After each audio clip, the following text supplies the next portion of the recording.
Selamat datang si. Hello. Halo, Good to be semuanya back. kembali. Good to Kumait see bertemu. you in person. Amri semua bertangan. Drinks in our hands. Kali ini kita bertemu langsung, jadi selamat untuk itu. Arta, kamu bekerja di Institute for Peace and Diplomacy, sebuah lembaga kajian di Amerika Utara. Bisa ceritakan secara singkat, apa fokus lembaga itu dan apa yang kamu kerjakan di sana? So the Institute for Peace and Diplomacy is a real Jadi, think tank Institute for Peace and Diplomacy adalah lembaga kajian berpandangan realis yang berbasis di Washington dan Toronto. Kami adalah wadah dari Amerika Utara yang berusaha melihat dunia dari sudut pandang benua ini, dari perspektif Amerika Utara. Fokus kami ada pada peran kawasan dan geografi dalam politik global. Kami juga berupaya menantang kecenderungan intervensi dalam kebijakan luar negeri Amerika Serikat, serta menelah peran ideologi di dalamnya. Jadi, kami sangat menaruh perhatian pada strategi besar Amerika, politik Amerika, dan hal-hal yang membuat negara itu terus terlibat di berbagai belahan dunia. Selain itu, kami juga ingin mengubah cara pembicaraan tentang sistem internasional, seperti apa bentuknya, bagaimana cara kerjanya, dan menghubungkan berbagai isu yang terkait dengan hal itu. Singkatnya, kami adalah lembaga akademik dan riset yang juga mengerjakan kajian kebijakan. Begitulah kami mendefinisikan diri kami. Dan seperti yang saya sebut tadi, pendekatan kami sangat berfokus pada realisme. Jadi ya, our approach, as I mentioned, is very realist focused. So, yeah. Jadi, coba jelaskan, menurut kamu, secara besar-besaran, bagaimana sebenarnya hubungan internasional itu bekerja? karena kita semua berusaha membentuk kampa politik dunia berstatus seperti sekarang, dan bagaimana negara-negara berfungsi. You sebuah braised, itu memang terali wing scanning. So I think a lot of the problem that we've had is Menurut saya, banyak masalah yang kita hadapi itu sebenarnya karena ketergantungan pada jalur yang sudah ada. Orang belajar memahami dunia dengan cara tertentu. Mereka bekerja di bidang tertentu, jadi bagian dari jaringan tentu, dan terus melakukan hal yang sama berulang-ulang, meskipun hasilnya tidak efektif.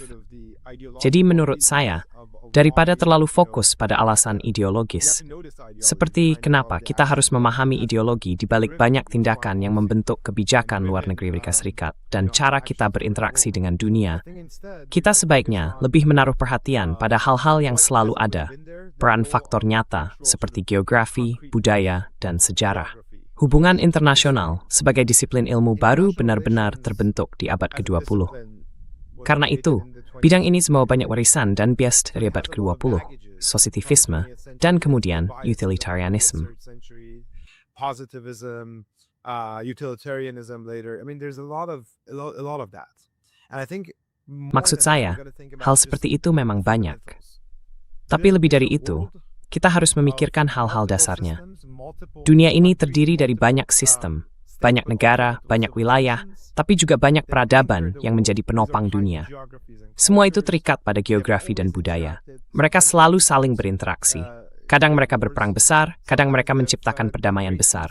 Pertanyaannya adalah, bagaimana mereka berinteraksi, dan bagaimana mereka bisa berbagi dunia ini? Bagaimana mereka bisa menemukan cara hidup berdampingan? Menurut saya, banyak teori kita sekarang gagal memahami unsur-unsur dasar tentang bagaimana berbagai jaringan sistem, negara, bangsa, dan masyarakat ini saling berhubungan. Sebaliknya, kita justru sering memaksakan atau memproyeksikan versi kita sendiri tentang dunia. or projects rather sort of our version of things onto the world. Ini bicara soal realis radikal, kan? Iya. Jadi apa bapaknya realisme radikal dengan realisme ofensif ala Mearsheimer? Yeah. So, first of all, radical realism. Jadi, pertama-tama, realisme radikal. Fokus kita pada kata radikal itu berasal dari akar kata Latin yang berarti akar atau penyebab mendasar. Jadi, realisme yang melihat akar penyebab dari sesuatu dan cara sesuatu itu bekerja di tingkat yang paling dasar. Artinya, kita harus kembali ke hal-hal yang penting. Wilayah, masyarakat, budaya, dan bagaimana semuanya saling berinteraksi. Kita nggak bisa bicara soal realisme seolah-olah di ruang hampa, hanya berdasarkan angka-angka atau beberapa aktor yang berinteraksi tanpa konteks. Lalu kita menyebutnya sebagai kompetisi kekuatan besar, dan bilang, oke, begini cara sistem internasional dibentuk. Okay, well now this is how the international system is devised. That approach gets us. It has an inherent. Pendekatan itu punya sifat globalisme yang melekat, juga universalisme yang melekat, yang seolah-olah berasumsi bahwa karena dunia ini bersifat anarkis, maka semua negara harus memaksimalkan kekuatannya. Dan karena itu, artinya mereka harus menguasai seluruh dunia, atau setidaknya mencegah negara lain menjadi kuat, bahkan di wilayahnya sendiri. Betul kan? Ya. Dari sudut pandang saya, dan saya sangat menghormati karya John Mearsheimer, pendekatan itu memang punya daya jelaskan yang kuat kalau kita fokus pada wilayah tertentu. Tapi menurut saya, kekuatannya berkurang kalau kita melihatnya dalam skala global. Karena saya tidak percaya, dan ini mungkin pernyataan yang agak provokatif, bahwa ada sistem global.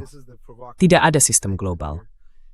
Kita tidak hidup dalam sistem global. Not a global system. We don't live in a global system. We don't even live in the world. We live in places. Kita sebenarnya tidak hidup di dunia secara keseluruhan.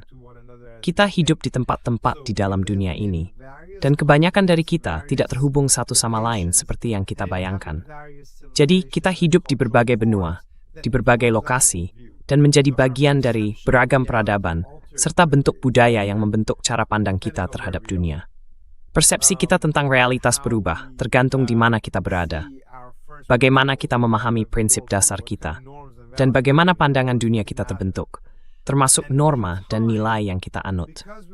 Semua itu penting. Seiring waktu, karena kita adalah orang yang berbeda-beda, kita juga mengembangkan jenis budaya strategis yang berbeda. Dan disinilah masalahnya dengan apa yang disebut realisme baru. Ini bukan hanya soal realisme ofensif, tapi realisme secara umum, terutama realisme baru, sangat bersifat utilitarian dan hanya melihat pada kondisi material semata.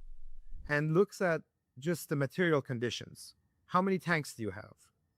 What's your Berapa banyak tank yang kamu punya? Seperti apa PDB-mu? Itulah ukuran kekuatan. Lalu kalau kamu cukup kuat, kalau kamu dianggap cukup kuat dalam kerangka teori itu, maka kamu pasti akan berperang, karena dunia ini tidak bisa dibagi, dan kamu akan selalu merasa tidak aman, atau setidaknya terlibat dalam persaingan keamanan.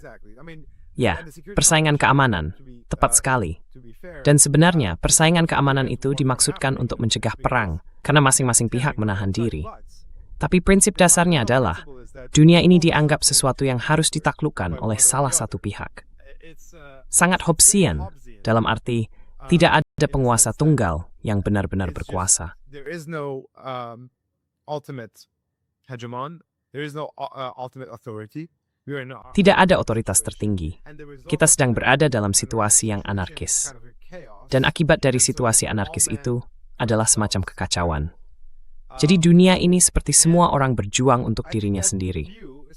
Menurut saya, pandangan seperti itu keliru secara mendasar. Dan ada beberapa alasan untuk itu. Pertama, pandangan itu tidak memungkinkan kita memahami bahwa Tiongkok misalnya, salah satu pesaing keamanan utama di abad kita ini, tidak akan bertindak seperti yang dilakukan Amerika pada abad ke-20.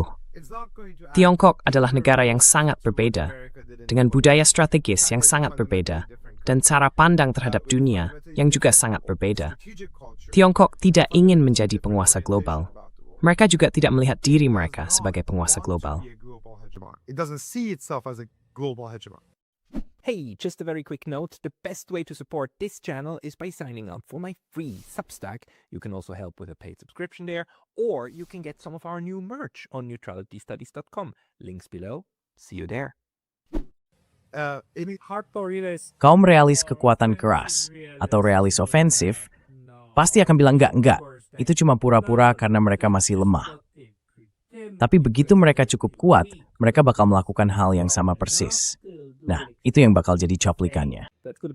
Exactly, and history shows us that Betul sekali. Dan sejarah menunjukkan bahwa Tiongkok sebenarnya punya kesempatan untuk berkeliling dunia dan menjadi kekaisaran kolonial pertama, kekaisaran kolonial maritim. Tapi apa yang mereka lakukan? Mereka justru membakar semua kapalnya, karena mereka ingin tetap tinggal. Karena budaya Tiongkok, dalam hal ini, saya bukan ahli budaya Tiongkok, saya bicara lebih pada tingkat budaya secara umum.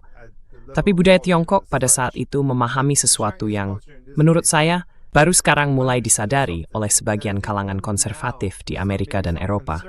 Yaitu, ketika sebuah negara menjadi kekaisaran global, Mau tidak mau, ia harus berinteraksi dengan pihak lain.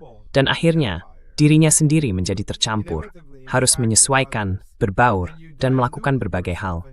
Jadi pada akhirnya, ia menjadi masyarakat multikultural. You basically end up becoming multicultural. And the Chinese didn't want to become, in that sense, a multicultural society. Orang Tiongkok tidak ingin menjadi masyarakat multikultural dalam pengertian itu. Mereka merasa bahwa mereka lebih unggul dari yang lain. Jadi, kenapa harus kehilangan inti dari siapa diri mereka? Itu sebenarnya pertanyaan tentang identitas. Menurut saya, orientasi dasar dari kekuatan maritim seperti Amerika dan juga seperti Inggris Raya sangat berbeda dengan negara-negara yang terkurung daratan. Kita bisa lihat perbedaannya dari cara kekuatan Eurasia, kekuatan daratan, dan kekuatan maritim beroperasi. Selain itu, secara budaya, bentuk peradaban dan jenis filsafat yang mereka miliki juga sangat memengaruhi cara mereka memandang dunia. Jadi, itu hanya salah satu hal. Salah satu alasan kecil kenapa saya tidak percaya bahwa Tiongkok akan mengikuti jalur yang sama seperti Amerika. China is going to follow the path of America. But more so than that, Tapi lebih dari itu, alasan lainnya adalah kalau kita melihat dunia dengan cara pandang yang serba utilitarian seperti itu, kita sebenarnya sedang berpura-pura punya kemampuan tertentu. Atau kalaupun memang punya kemampuan itu, kita akan terus berusaha menguasai dunia. Padahal menurut saya, justru hal seperti itulah yang membuat kita tidak aman. Karena kalau kita melakukan itu, pertama-tama, kita malah jadi sangat tidak percaya diri. Kita akan mengikis inti kekuatan kita sendiri. Kita akan melakukan banyak hal bodoh, mengambil keputusan bodoh, dan bahkan berperang dalam perang yang bodoh. Lalu di dalam negeri, kita akan punya sistem yang lemah. Dan begitu kita lemah di dalam negeri, akan jauh lebih sulit untuk mempertahankan posisi kita sebagai kekuatan regional, apalagi sebagai kekuatan yang berpengaruh secara global. Selain itu, syntuiset saya milik si bakamius kitimidiusen, suwestet kaims bedual spore. how divorced we are from history. Because if we see how regions actually work, Karena kalau kita lihat bagaimana suatu kawasan benar-benar bekerja, kita punya banyak sekali informasi tentang kekaisaran dan bagaimana mereka berfungsi di masa lalu. Konsep penyeimbangan, yang merupakan teori penting dalam realisme seperti yang Anda tahu, sebenarnya terjadi secara alami. Itu bukan hal yang irasional tentu saja. Itu terjadi secara alami karena kekaisaran-kekaisaran lama, yang seringkali sejalan dengan peradaban-peradaban lama, saling menyimbangkan satu sama lain, karena punya batasnya sendiri. Lalu ada berbagai peradaban yang berbagi ruang yang sama, dan mereka saling berinteraksi. Misalnya, Kekaisaran Ottoman dan Kekaisaran Persia yang selalu bergerak seiring, dalam arti saling menyimbangkan satu sama lain. always at lockstep in a way, balancing each other. So as long as you have both of them at a relative, Selama keduanya punya kekuatan yang relatif seimbang, sistemnya akan tetap stabil. Itu baru sisi politiknya. Sekarang, sisi geografisnya. Kita baru saja melihat dalam Perang Iran, betapa sulitnya menjatuhkan pemerintahan Iran. Kenapa? Karena mereka sudah mempersiapkan diri untuk konflik ini selama 47 tahun. Tapi pada akhirnya, mereka memanfaatkan geografi mereka, garis pantai dan pegunungan. Iran itu seperti benteng. Tapi itu bukan karena Republik Islam. Itulah sebabnya Iran disebut negara peradaban selama ribuan tahun. Karena siapapun yang berkuasa di sana, entah itu kekaisaran, kelompok etnis, ideologi, filsafat, atau agama apapun, selalu bisa mempertahankan tanah itu dengan caranya sendiri. has held that land in a certain way, and other countries have had a lot of trouble conquering it. Negara-negara lain sudah banyak yang kesulitan menaklukkan wilayah itu atau memecah belahnya. Hal yang sama juga terjadi pada kekaisaran lain yang punya kesinambungan, ketahanan, dan daya bertahan yang kuat. Jadi pertama ada faktor geografi, lalu budaya, dan juga orang-orang yang tinggal di sana. Mereka punya budaya, bahasa, dan cara hidup sendiri. Semua unsur ini penting dalam politik internasional, atau dalam bentuk politik apapun, karena cara budaya-budaya ini berinteraksi akan sangat berpengaruh. Jadi maksud saya begini, memang ada anarki, tapi bukan berarti ada kekacauan. Itulah kesalahan dari aliran realis baru. Tapi saya diri menganggap diri saya seorang realis sejati, dan saya bangga dengan itu. But I consider myself a proud realist, and balancing anarchy. Menyeimbangkan antara anarki dan persaingan keamanan di dalam kawasan itu hal yang nyata. Kesalahan kita adalah mengglobalisasi pola sejarah yang dijelaskan oleh realisme, yang seharusnya terbatas di tingkat regional dan didasarkan pada lingkup kepentingan. Jadi, ketika kita berpindah dari lingkup kepentingan itu ke situasi global, kita justru menciptakan kondisi yang, menurut saya, sangat bermasalah. Kita jadi berpikir bahwa kalau kita tidak menaklukkan pihak lain, tidak menjadi negara nomor satu, tidak menjadi hegemon global, maka kita tidak aman. Padahal sebenarnya, sebagian besar negara bisa aman dan stabil selama mereka punya hal-hal mendasar. Geografi yang melindungi, posisi pertahanan yang kuat, ketahanan struktural yang bersumber dari ketahanan masyarakatnya, dan semuanya berakar pada bentuk budaya yang nyata. Anchored on an actual cultural forms. Right. So in a sense you're also Benar, benar. Jadi dalam arti tertentu, Anda juga seorang realis yang tidak setuju kalau semuanya disederhanakan hanya menjadi soal kekuasaan, kan? Kekuasaan dan kekacauan. Maksud saya, ada faktor-faktor lain yang juga penting. Budaya itu penting, dan kedalaman pengalaman yang dimiliki suatu komunitas juga berpengaruh. Mungkin Anda punya contoh Iran. Menarik sekali bahwa Iran bisa membangun pertahanannya secara terdistribusi. 31 distrik militer yang bisa secara mandiri memutuskan apa yang akan mereka tembak dan apa yang tidak untuk menjalankan pertahanan mosaik. Saya belum pernah melihat negara lain mencoba hal seperti itu. Tapi Iran tampaknya berhasil karena mereka memahami bahwa pendekatan ini tidak akan menimbulkan umpan balik negatif. Tentu saja ada risiko dengan strategi seperti ini, tapi dalam budaya strategis Iran, hal itu bisa dilakukan. Jadi dalam arti tertentu, beberapa thinking akan over all maxim powerjikern avossenling et stool. Factors, right? But you wouldn't say that this is No, I also don't think Tapi this is kamu nggak akan bilang kalau ini, hard power, nggak, aku juga nggak berpikir begitu. dichotomy. Menurutku, dikotomi antara soft power dan hard power itu juga keliru. Aku pakai kerangka berpikir dari Jerman. Aku memang menekankan pada kekuasaan. Tapi kata Macht dalam bahasa Jerman punya makna yang sangat berbeda dari kekuatan fisik atau paksaan, Kraft kan? Jadi, fokus dari kebanyakan pemikiran utilitarian itu ada pada kekuatan fisik. Tapi kekuasaan itu, kalau aku bisa membuat kamu melakukan sesuatu tanpa harus menggerakkan satu jari pun, dan itu bukan soft power. Itu ya kekuasaan, titik. Jadi menurutku, alasan kenapa ranah peradaban dan negara peradaban itu begitu penting adalah karena di dalam wilayah yang jelas batasnya, wilayah yang punya batas, mereka punya kekuasaan. Mereka punya kekuasaan yang datang dari sejarah. They have power. They have power through history. They have power through human. Mereka punya kekuatan lewat interaksi manusia dan hubungan antar sesama yang memberi stating itu menjadi pengantin tertentu. Dan itu memberi banyak keuntungan. Mereka cuma medan, geografi, dan saat rempaan penting. Jabah strength belah hari ini.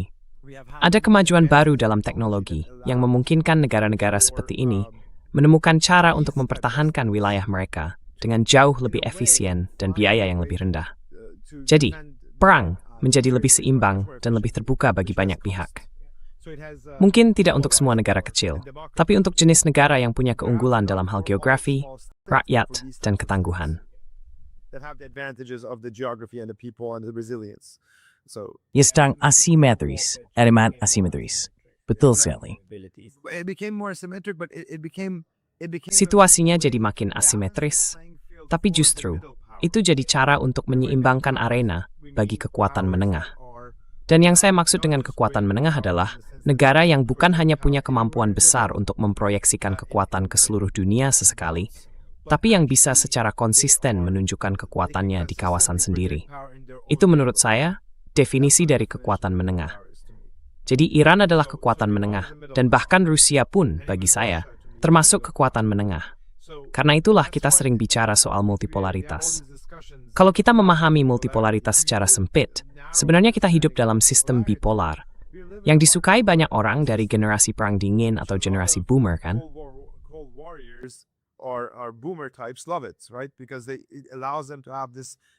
Karena hal itu membuat mereka bisa kembali memainkan narasi kami versus mereka.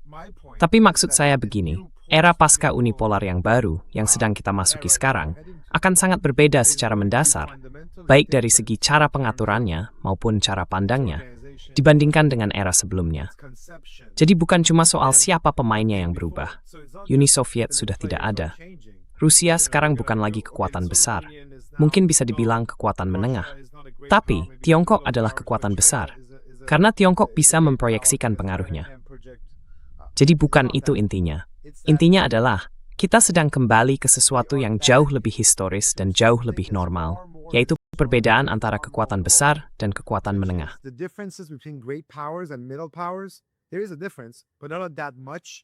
Ada perbedaan, tapi tidak terlalu besar. Artinya, kekuatan besar tidak bisa berbuat banyak terhadap kekuatan menengah. Sekarang, kekuatan menengah justru lebih penting dari sebelumnya. Jadi, menurut saya, di tingkat regional, kekuatan-kekuatan ini lebih berpengaruh daripada kekuatan besar.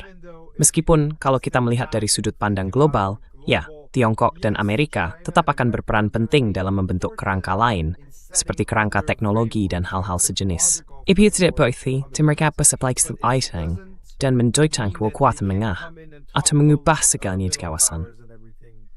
Bermatiaks, itu wikbah isu do persta. Less important in faraway regions. So in a sense, what used to be easier to do. Jadi, dalam arti tertentu, hal-hal yang dulu lebih mudah dilakukan, seperti proyeksi kekuatan lewat kapal induk dan semacamnya, dulu Angkatan Laut Amerika tinggal mengirim kapal ke sana, dan begitu wilayah pantai merasa terancam, pihak lain biasanya langsung mundur.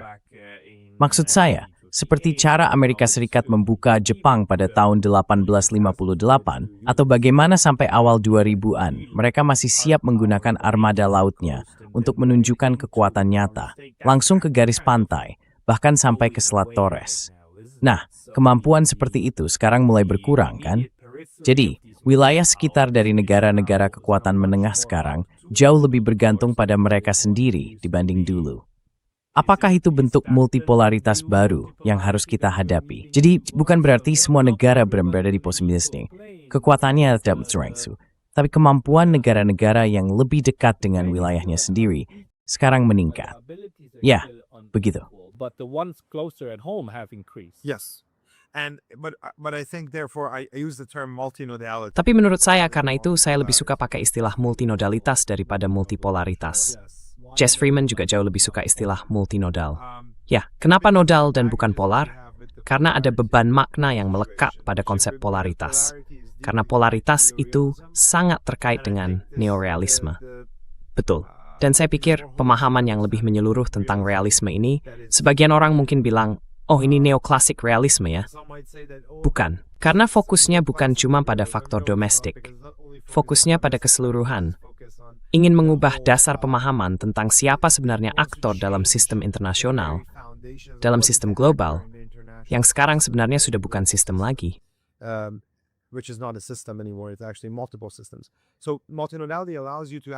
Sebenarnya ini terdiri dari banyak sistem. Jadi multimodalitas memungkinkan kita berpindah dari satu sistem ke banyak sistem. Kita nggak lagi bicara tentang satu dunia, tapi tentang banyak dunia. Setiap dunia berdiri sendiri. Dunia Tiongkok, dunia Amerika, dunia Persia, dunia Turkik. Itu semua dunia yang berbeda. Selama Amerika atau Tiongkok bisa menguasai wilayahnya masing-masing, mereka tetap jadi kekuatan besar. Tapi Rusia, Iran, Turki, Indonesia, ini adalah kekuatan menengah yang juga akan sangat penting dan punya pengaruh besar di wilayah sejarahnya sendiri. Kita kembali ke politik antar wilayah. Ya. We are back into realm politics. Jadi, kamu tahu, dalam budaya strategis lain, seperti India, Kautilya, mereka punya teori mandala dalam hubungan internasional, semacam proyeksi keluar dalam bentuk lingkaran. Nah, apakah kita sedang bergerak ke arah yang seperti itu? Dan kalau iya, apa dampaknya terhadap ruang-ruang yang saling tumpang tindih ini? Satu hal yang menarik banget sekarang adalah apa yang terjadi di negara-negara Teluk. Ya, jelas mereka nggak suka, tapi sekarang mereka jadi semacam wilayah pinggiran. Selalu ada wilayah pinggiran, kan? Menurut saya, kalau dilihat dari studi tentang kenetralan, hal paling sederhana yang bisa saya perkirakan adalah, di akhir proses ini, tempat-tempat itu akan menjadi netral, entah secara de facto atau de jure. Karena memang itu satu-satunya cara bagi mereka untuk mempertahankan posisi mereka, tanpa harus terserap oleh salah satu pihak. Dan untuk saat ini, itu kelihatannya memang mustahil dilakukan. Kekuatan-kekuatan yang ada saling meniadakan. Tapi di sisi lain, juga sudah nggak mungkin lagi untuk sekadar menjadi bagian dari kekaisaran yang diperluas oleh Amerika Serikat dan bertahan lewat itu. Menurut kamu gimana? And then survive through that. How do you see it? I very much agree with you. Look, Saya sangat setuju dengan Anda. Jadi begini, pertama-tama, alasan kenapa lembaga kami juga punya posisi yang sangat kuat soal netralitas sebagai bagian penting dari pembahasan ini. Saya rasa, dari sinilah percakapan kita sebenarnya dimulai. Netralitas itu muncul di pinggiran kekaisaran, di batas-batas ruang besar dari kekaisaran dan peradaban. Jelas, kita tidak bisa berharap Tiongkok, Amerika, Iran, atau Turki bersikap netral. Tapi, kita memang berharap negara-negara yang berada di perbatasan mereka bisa menjadi netral. Dan ini memang sesuatu yang secara historis sangat menarik. Tadi sebelum acara, kita sempat bicara tentang Swiss, Belgia, dan Austria di konferensi yang baru saja kita hadiri. Kenapa negara-negara ini, di masa-masa berbeda dalam sejarah, bisa bersikap netral, kan? Dan satu hal yang perlu kita tambahkan adalah, di kalangan Atlantisis, kata netralitas mempunyai nilai sangat positif. Atlanticist circles. You know the sound. They hate it. They hate neutrality because Mereka membencinya. Mereka benci netralitas. Karena bagi mereka, netralitas itu sama saja dengan menyerah, dengan menuruti, bahkan dengan kejahatan. Tapi justru netralitas itulah cara negara-negara kecil bisa melindungi diri dari tindakan berlebihan atau dari risiko terlalu dekat dengan kekuatan besar. Dan yang saya katakan, kalau kita kembali ke kerangka berpikir realistis, ini bukan kerangka yang egaliter ya. Jadi, ini bukan pendekatan institusionalisme liberal yang menganggap semua negara itu setara. Tidak, kenyataannya tidak begitu. Dan seberapa banyak pun lembaga multilateral atau perjanjian PBB dibuat, itu tidak akan membuat mereka setara.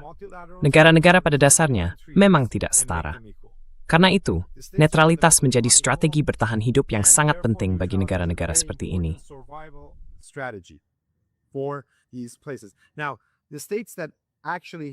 Sekarang, negara-negara yang secara historis punya rekam jejak bagus dalam bersikap netral itu adalah negara bangsa yang terbentuk secara alami dalam sejarah, seperti Georgia, tempat kita merekam ini, atau Oman. Itu kerajaan. Mereka bukan negara buatan, bukan negara artifisial seperti Uni Emirat Arab yang baru dibentuk setelah Perang Dunia Kedua. Bukan seperti itu. Mereka punya pengalaman, punya budaya strategis yang dibangun di atas prinsip netralitas. Saya harap para pendengar paham maksud saya, bahwa ada negara yang terbentuk secara organik dan ada yang buatan, dan itu membuat perbedaan.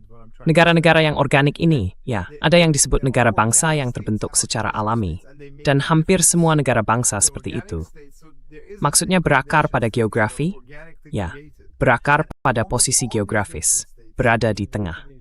Are rooted in geography of being in the middle, Iya, being in specific areas that has been at the Berada di wilayah tertentu yang jadi persimpangan atau garis patahan. Kalau dimainkan dengan tepat, kamu bisa jadi kerajaan yang netral. Korea adalah contoh lain yang cukup dekat dengan wilayahmu. Di antara dua negara yang lebih besar dan lebih kuat, terutama Tiongkok, untuk sebagian besar sejarahnya, Korea berada di bawah kekuasaan Tiongkok, tapi kemudian juga Jepang. Ketika Jepang bangkit dari negara yang lebih terisolasi, menjadi kekuatan yang ingin memperluas pengaruhnya. Jadi Korea itu sangat... Nah, kamu lihat, tempat-tempat seperti ini punya adat dan tradisi sendiri. Tapi mereka bukan peradaban. Mereka menarik, benar-benar bersifat nasional.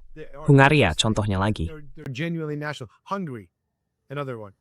Why did Hungary insist Kenapa Hungaria? Kenapa Hungaria begitu ngotot mempertahankan posisi netral antara sisi Eropa dari warisannya dan sisi yang lebih ke Eropa Timur atau Rusia? Karena Hungaria punya pengalaman nyata sebagai negara yang benar-benar berada di tengah. Mereka terbiasa berhubungan dengan kedua sisi, menjadi bagian dari dunia Jerman dan Rusia. Tapi sebenarnya bukan keduanya. Mereka benar-benar unik. Jadi maksud saya begini, ini bukan soal Orban. Dari awal pun ini bukan tentang Orban. Ini soal budaya strategis Hungaria. Dan orang Hungaria, siapapun yang menyadari hal itu dan menjaganya, akan dikenang sebagai patriot. Tapi siapapun yang menyerah ke salah satu pihak, berarti menyerahkan seluruh negaranya. is going to give up the entire country. So, So you Jadi, kamu memang harus bermain ini dua kan? Itu member for tentara pervais yang coba berjorokan.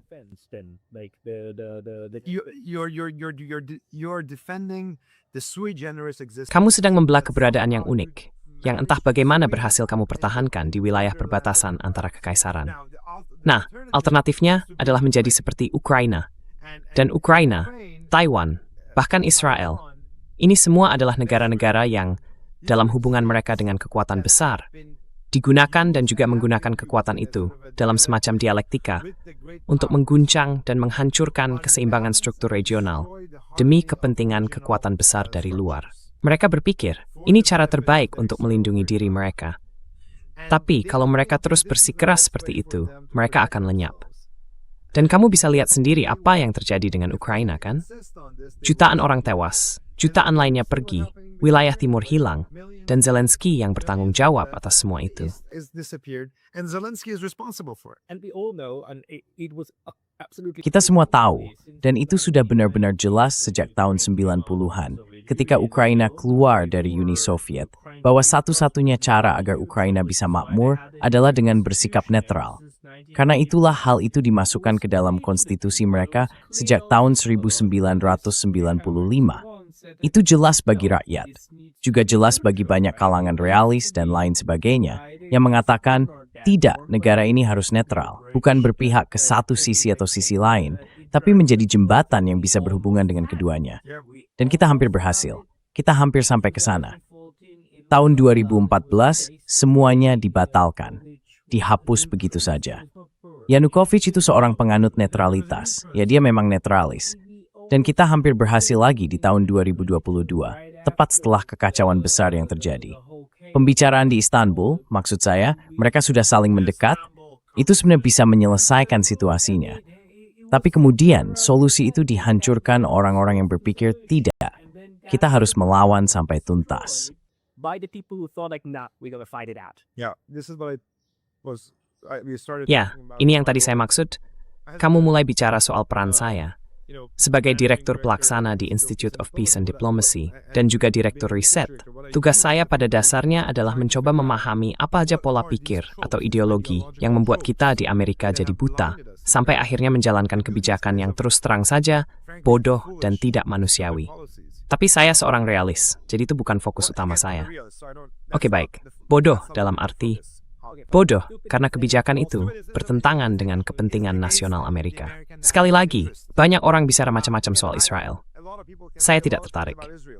Hal yang paling penting di sini adalah bahwa hubungan antara Amerika Serikat dan Israel bertentangan dengan kepentingan Amerika. Titik. Yang lain tidak relevan dalam pembahasan realistis. Doesn't come into the realist conversation. Brian Verletted would disagree with you and would say like, no. Brian Ferret bakal nggak setuju sama kamu, dan dia bakal bilang, ya nggak, maksudnya justru Amerika Serikat yang memanfaatkan Israel buat menjalankan kebijakan hegemoninya di Asia Barat dan terus mendorong maju dan maju lagi. Nggak peduli berapa banyak orang yang mati, karena yang mati itu bukan orang Amerika, yang mati itu orang lain. Paling parah, ya mungkin orang Israel yang mati. Tapi secara strategis, itu tetap menguntungkan. Karena bisa melawan semua pihak lain di setiap lini, demi menafkan sistem Asia. In order to break the system. So I agree with his general framework. America. Jadi, saya setuju dengan kerangka umumnya. Amerika sejak saat itu, maksud saya, ini adalah makalah yang sedang saya kerjakan sekarang. Isinya tentang hal ini. Sejak tahun 70-an, sejak kejatuhan Nixon, kalau bisa disebut begitu, strategi Amerika berubah, dan Brzezinski sebagian bertanggung jawab atas perubahan itu. Semuanya sebenarnya dimulai pada masa pemerintahan Carter. Ngomong-ngomong, mereka itu yang bisa dibilang neokonservatif pertama. Lalu arah kebijakannya berlanjut ke pemerintahan Reagan.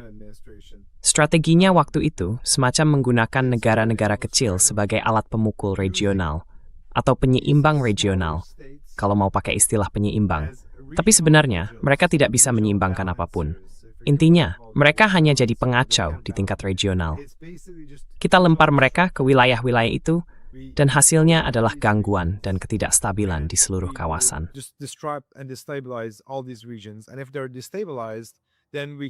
Dan kalau mereka jadi tidak stabil, maka sebenarnya kita bisa, dalam arti tertentu, memastikan bahwa kita selalu berada di posisi teratas. Karena kalau semua wilayah di dunia tidak stabil, dan ini omong-omong berkaitan dengan teori John, teori realisme ofensif mengatakan bahwa demi kepentinganmu sendiri, tidak boleh ada kawasan lain selain kawasanmu sendiri yang punya kekuatan hegemonik regional. Nah, inilah alasan kenapa saya pikir teori itu keliru secara mendasar. Karena kalau dibawa sampai ke kesimpulan logisnya, mungkin kalau John duduk di sini, dia akan bilang, tidak, saya tidak berpikir Amerika harus ikut campur di tempat-tempat itu. Tapi pada kenyataannya, pada suatu titik, ada seseorang yang memutuskan, dengan alasan yang sangat mirip, mungkin terinspirasi dari realisme ofensif, bahwa ya, John benar. Hal itu seharusnya tidak terjadi. Yes, John is right. That shouldn't happen. So what's the best way for us to do this is to throw these grenades into the Jadi, cara terbaik untuk melakukan ini apa? Caranya adalah dengan melemparkan granat ke wilayah-wilayah itu. Dan granat-granat ini, mereka akhirnya tertanam sangat dalam di struktur keamanan Amerika Serikat, di dalam lingkaran kekuasaan Amerika. Nah, masalah dengan Israel adalah hubungan itu pada satu titik justru berbalik arah. Tapi Ukraina adalah contoh sempurna dari hubungan yang masih baru, di mana negara Ukraina digunakan untuk jelas saja membuat Rusia berdarah dan mengguncang stabilitas seluruh kawasan itu. Taiwan bisa jadi contoh lain. Jadi ada dua pertanyaan. Pertama, apakah ini tindakan bodoh bagi Amerika? Menurut saya, iya. Ini bertentangan dengan kepentingan kita sendiri. Kita menghabiskan miliaran dolar untuk proyek-proyek seperti ini. Tidak ada manfaatnya bagi rakyat Amerika. Orang Amerika tidak peduli apa yang jadi di pelosok Eropa Timur titik. Far corners of Eastern Europe. Period. Taiwan doesn't matter to America. That's one thing. Taiwan sebenarnya nggak terlalu penting buat Amerika. Itu satu hal. Tapi yang kedua, negara-negara kecil ini sebenarnya nggak bisa benar-benar membela diri mereka sendiri. Mereka butuh dukungan dan kemurahan hati Amerika. Akibatnya, hubungan yang terbentuk jadi nggak sehat, karena mereka ingin Amerika lebih terlibat dalam perang mereka. Nah, disinilah masalahnya buat Amerika, karena situasi seperti itu bisa dengan mudah menyeret Amerika ke perang global. Jadi, ini bertentangan dengan apa yang tadi Brian bilang. Dan itu sisi lain dari persoalan ini, sisi Amerika. And so that's one side of the equation, the American side. So I think we should avoid these kinds of statements. Menurut saya, kita sebaiknya menghindari negara-negara seperti itu sejauh mungkin. Nah, kalau kita bicara tentang Jepang, apakah aliansi dengan Jepang menguntungkan bagi Amerika? Itu cerita yang sangat berbeda. Jepang adalah kekuatan menengah. Jepang adalah negara yang bisa bertahan sendiri dan tetap tangguh, terlepas dari apa yang kita lakukan terhadap mereka. Jadi kita hanya memperkuat posisi mereka lewat teknologi atau dukungan logistik kita. Itu situasi yang benar-benar berbeda. Kita tidak akan pernah harus berperang demi Jepang, seperti yang pada akhirnya harus kita lakukan, atau bahkan sudah kita lakukan untuk Israel dan Ukraina. Jadi itu satu hal. Semua yang tadi saya sebut, itu bagian dari sisi kekuatan besar. All that was on the great power side. On the recipient side, on the smaller side, on the small. Dari sisi penerima, dari sisi yang lebih kecil, dari sisi negara kecil. Kalau saya orang Israel, saya nggak akan melakukan itu. Kalau saya orang Ukraina, saya juga nggak akan melakukan itu.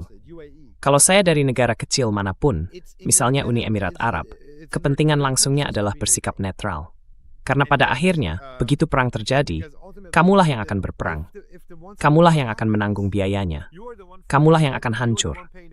Seluruh kenegaraanmu bisa lenyap. Kamu bisa jadi negara yang nggak berkelanjutan. Kamu bisa kehilangan daya hidup sebagai negara. Kamu bisa jadi negagal. Semua itu mungkin terjadi. Itu bisa terjadi di Ukraina. All these things are possible. It's possible in Ukraine. Yeah, but that's why. Ya tapi itu sebabnya. Itu sebabnya setiap kali para realis terpaksa bilang, ini nggak masuk akal. Itu justru saatnya kita harus mengakui bahwa ada hal-hal yang terjadi yang nggak bisa dijelaskan dengan logika seperti apa yang baik untuk apa yang jadi kepentingan nasional kan. Jadi orang membuat keputusan berdasarkan hal lain. Bisa karena jaringan elit, bisa karena loyalitas pada sesuatu yang berbeda, atau karena ya dari mana uangnya datang, dan karena mereka tahu selalu ada tempat untuk melarikan diri. Jadi dalam arti tertentu, apakah cara berpikir yang menyederhanakan semuanya ke apa yang baik untuk negara bangsa dan menganggap keputusan diambil dengan dasar itu masih bisa dipertahankan. Kalau kita lihat, jelas banget di kasus Ukraina. Ini seperti salinan pola yang sama. Negara yang berorientasi pada perdagangan itu nggak mengambil atau menerima keputusan yang paling masuk akal untuk kepentingan nasional Ukraina. Kalau kita pakai kerangka yang biasa kita gunakan untuk memahami konflik ini. Yeah, it's not, but there are 2 or 3 reasons. Ya, memang tidak. Tapi ada 2 atau 3 alasan untuk itu. Pertama, kita sudah ikut campur di negara-negara itu, seperti yang kamu sebut Yanukovych. Maksud saya, Maidan itu adalah kudeta. Hal itu sudah diakui oleh banyak sumber, kan? Polanya sangat mirip. Mereka mencoba hal yang sama di Iran beberapa bulan lalu. Dan lagi, ini terlepas dari apakah ada jutaan warga Ukraina yang mungkin ingin berpihak ke Eropa. Sekarang juga ada banyak orang Iran yang ingin berpihak ke Amerika. Tapi, itu tidak mengubah fakta bahwa Amerika ikut campur di situ, kan? Kudeta tetap hal yang buruk kalau kamu ikut campur. Jadi menurut saya, dengan melakukan hal seperti itu, kamu sebenarnya menghilangkan kendali dari apa yang mungkin akan terjadi secara alami. What would have happened anyway? And it will always backfire, is my point. Dan maksud saya, hal seperti itu selalu akan berbalik arah. Selalu jadi bumerang. Jadi begini, satu hal kalau kita bilang bahwa orang Ukraina atau Iran itu cuma salah arah dan ingin berpihak ke Barat. Misalnya di Teluk Persia, negara-negara kecil di kawasan teluk itu memutuskan bahwa mengandalkan Amerika akan menguntungkan bagi mereka. Kita tidak menempatkan orang-orang itu di sana, meskipun mungkin dulu, beberapa dekade lalu, kita memang pernah melakukannya. Tapi mereka sudah ada di sana, dan mereka yang membuat keputusan itu. Jadi, anggap saja keputusan itu benar-benar datang dari mereka sendiri. Tapi tetap saja, itu keputusan yang keliru. Keliru karena di luar kawasan Barat, terutama di luar Amerika, banyak yang salah menilai tentang seberapa besar kekuatan dan komitmen Amerika, tentang apa sebenarnya yang bisa Amerika lakukan untuk mereka.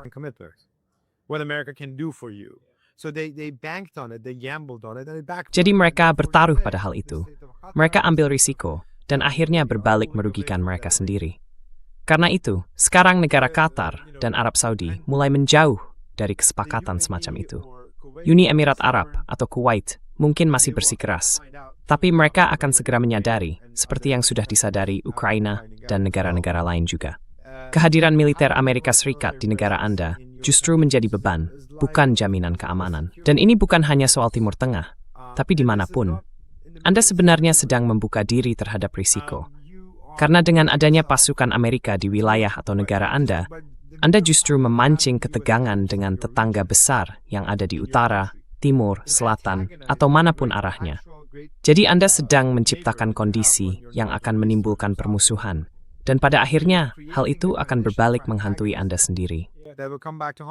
Yeah, and the whole thinking that these military Dan seluruh pemikiran bahwa pangkalan militer ini akan melindungi negara berukuran menengah atau kecil, itu sebenarnya cuma masuk akal kalau kita benar-benar yakin, oh, pangkalan ini hebat kan? Mereka bisa menembak jatuh apapun yang masuk. Tapi yang kita pelajari sekarang adalah, ya kalaupun mereka bisa, mereka justru membuat tetangga yang lebih besar jadi tersinggung dan malah menaruh sasaran tepat di atas kepala kita. Saya penasaran, berapa lama hal itu akan benar-benar disadari di Jepang dan di bagian dunia lainnya. Tapi saya rasa, pada akhirnya mereka akan menyadarinya juga. Saya tidak terlalu yakin soal Eropa, karena di sana semuanya sudah saling terikat. Jadi situasinya agak berbeda.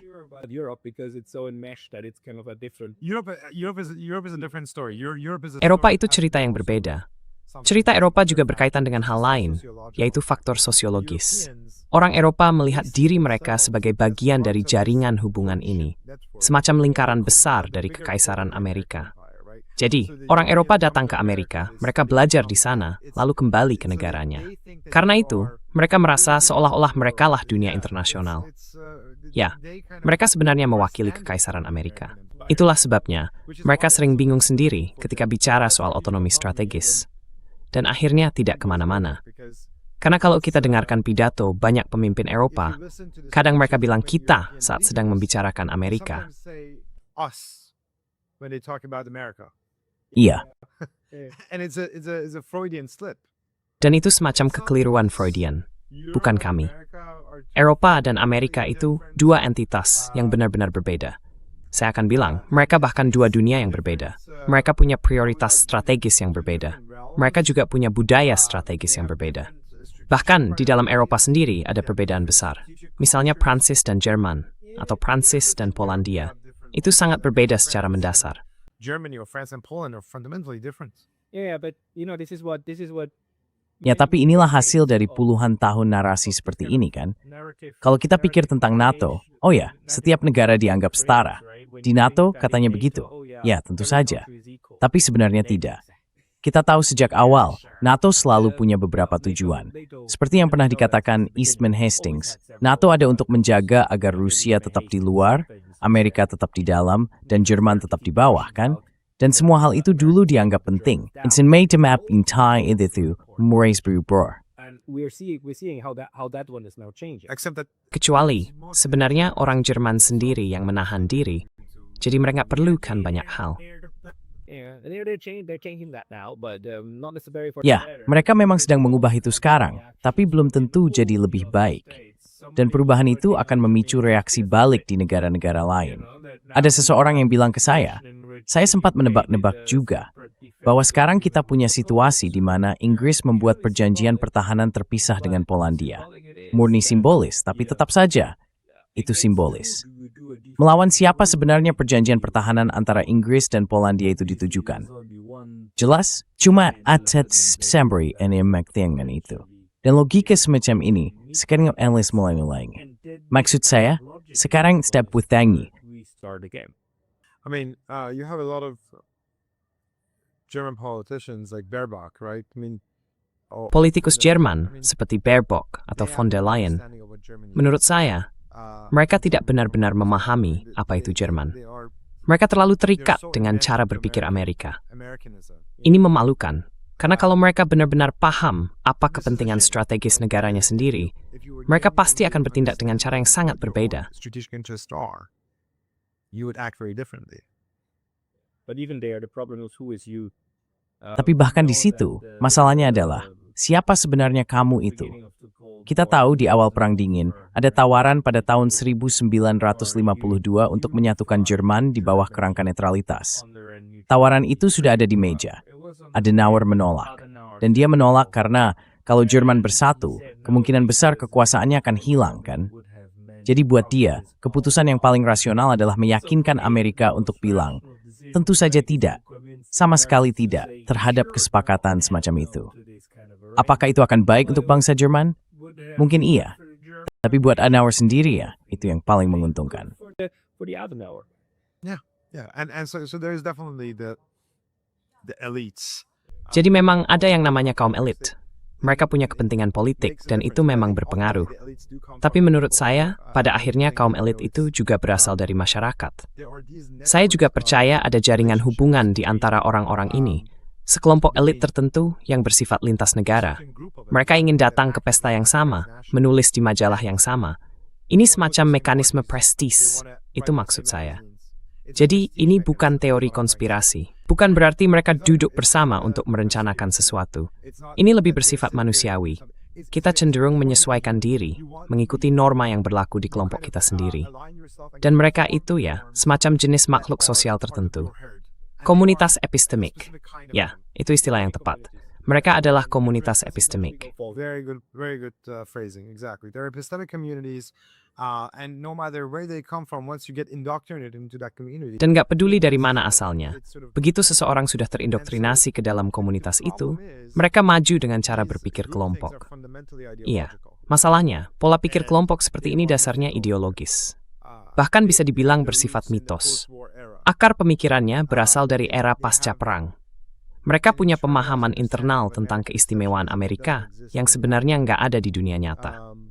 Jadi semua ini semacam, atau mereka percaya pada ciptaan palsu lainnya. Sebuah rekayasa, yaitu peradaban Barat Yahudi Kristen. Itu nggak ada.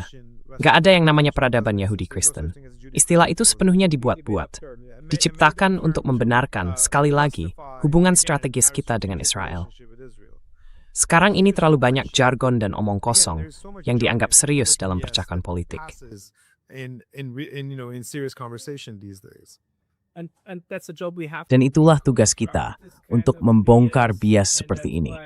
Karena itu, saya senang kita punya konferensi dan berbagai forum lain untuk bekerja sama mengatasinya dan juga bisa melakukannya lewat berbagai jaringan kita. Jadi Arta, ada yang ingin kamu tambahkan dalam pembicaraan ini? You want to add to this conversation? I would just say, I think Saya cuma mau bilang, menurut saya, dunia sedang berada di salah satu titik perubahan paling penting.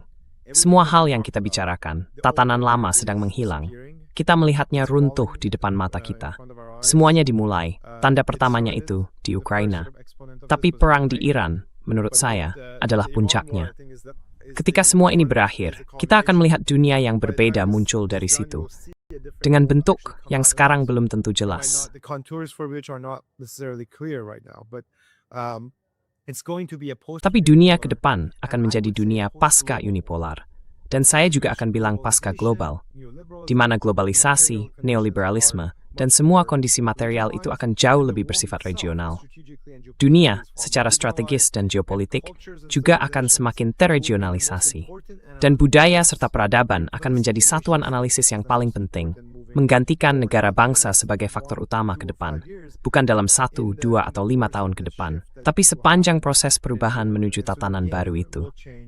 Jadi, aturan mainnya akan berubah, dan kita perlu menemukan cara baru, pemahaman baru tentang diplomasi dan hidup berdampingan di dunia yang ditandai oleh pluralisme budaya global dan keberagaman sejati antar manusia.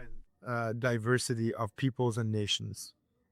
Let's continue. Mari tujuan ujung untuk bentuk diplomasi masa depan you. Ortemoen, terima kasih atas waktu ini. For your time today. Mechkes. Insisa.